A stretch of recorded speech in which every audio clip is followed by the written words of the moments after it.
1. జ్యోతిష్య నేపథ్యం. ఈరోజు మిథున లగ్నం. మిథున చంద్రరాశి ఉన్నప్పటికీ గురువు దినదయాళగా మానసిక శాంతి ఇచ్చి శని శ్రమలపై దృష్టి పెడుతున్నాడు. రాహుకేతు ప్రభావం వలన కొన్ని అనిశ్చిత పరిస్థితులు ఉండవచ్చు, కావున జాగ్రత్త అవసరం. నంబర్ 1.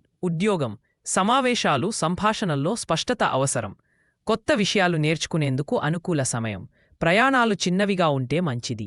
వ్యయాలు పెరిగే అవకాశముండి ఖర్చులను నియంత్రించడం మంచిది. 4.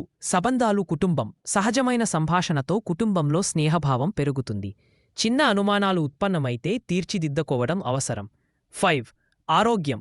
ముందుగానే విశ్రాంతి తీసుకోవాలి. ముక్కు, శ్వాస సంబంధిత సమస్యలు తలెత్తే అవకాశాలు ఉన్నాయి. ఈ రోజుకు శుభకార్యం, పరిహారం, దినపండుగు వ్రతాలు, గాయత్రీ మంత్రపఠన చేసి జలదానం చేయడం మంచిది.